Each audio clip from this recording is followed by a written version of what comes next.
بسم اللہ الرحمن الرحیم۔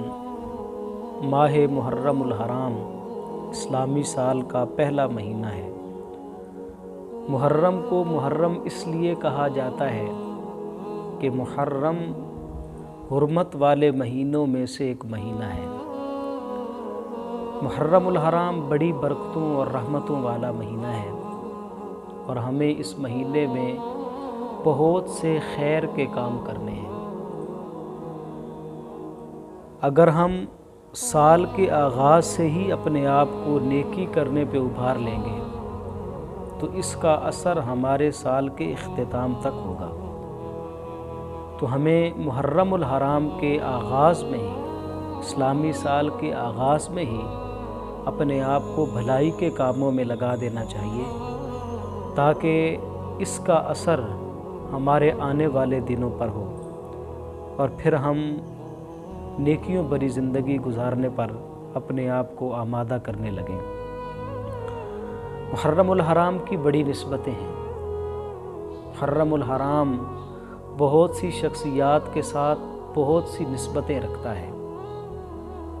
یکم محرم الحرام حضرت سیدنا عمر فاروق رضی اللہ تعالی عنہ کی شہادت کا دن ہے۔ اسی طرح 10 محرم الحرام کو حضرت سیدنا امام حسین امام عالی مقام رضی اللہ تعالی عنہ کی شہادت کا دن ہے۔ اسی طرح عاشوراء کا جو دن ہے 10 محرم الحرام، یہ وہ دن ہے کہ جس میں اللہ تبارک و تعالی نے 10 انبیاء کرام علیہم السلام کو فضیلتوں سے نوازا، اعزازات سے نوازا۔ حضرت سیدنا موسیٰ علیہ السلام کو اللہ تبارک و تعالی نے اسی دن فرعون سے نجات عطا فرمائی۔ حضرت یونس علیہ السلام کو مچھلی کے پیٹ سے نجات عطا فرمائی۔ اسی طرح حضرت سیدنا نوح علیہ السلام کی کشتی جودی پہاڑ پر ٹھہری تھی تو وہ بھی 10 محرم الحرام کو ٹھہری تھی۔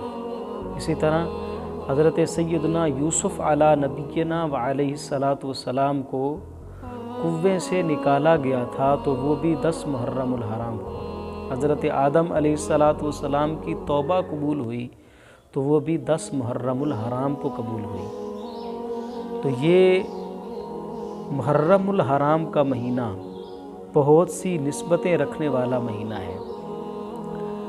محرم الحرام کے بہت سے فضائل نبی کریم علیہ السلام نے بیان فرمائے۔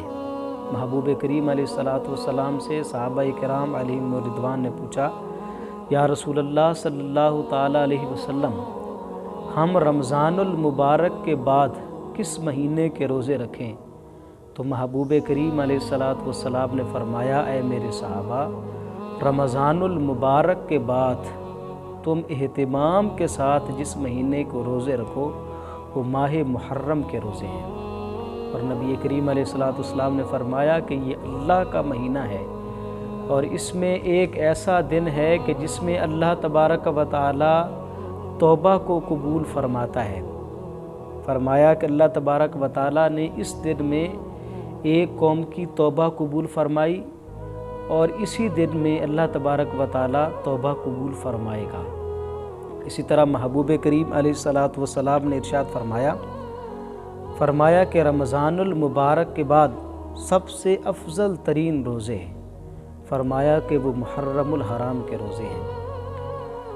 محرم الحرام کے روزے اور خصوصاً عاشوراء کا روزہ 9 اور 11 کا 10 کے ساتھ ملا کے، 10 محرم الحرام کے ساتھ 9 کا ملا لیں یا 10 محرم الحرام کے ساتھ 11 کا بھی ساتھ ملا لیں۔ اس کی حقیقت کیا ہے؟ اس کی حقیقت یہ ہے کہ جو یہودی تھے یہ 10 محرم الحرام کو روزہ رکھتے تھے، تو محبوب کریم علیہ السلام نے ان سے پوچھا کہ اس کی حقیقت کیا ہے؟ تو انہوں نے عرض کی کہ ہم اس کو عید کے طور پر اس لیے مناتے ہیں اور ہم اس دن روزہ اس لیے رکھتے ہیں کہ اس دن ہمارے نبی حضرت سیدنا موسیٰ علیہ السلام کو فرعون سے نجات ملی، تو ہم شکرانے کے طور پہ روزہ رکھتے ہیں۔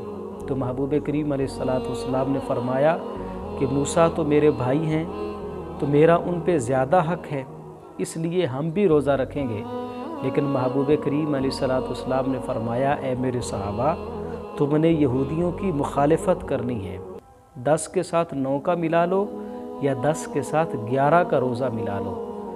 تو عاشوراء کے روزے کی بڑی فضیلت ہے، 10 محرم الحرام کے روزے کی بہت زیادہ فضیلت بیان کی گئی۔ نبی کریم علیہ الصلوۃ والسلام نے فرمایا کہ عاشوراء کا روزہ 1 سال کے قبل کے سارے گناہوں کو مٹا دیتا ہے۔ اسی طرح محبوب کریم علیہ الصلوۃ والسلام نے فرمایا کہ عاشوراء کا روزہ 1 سال کے روزوں کے برابر ہے۔ تو ہمیں ماہ محرم الحرام میں روزے رکھنے کا اہتمام کرنا ہے۔ اسی طرح ماہ محرم الحرام میں آپ لوگوں پہ خرچ کریں،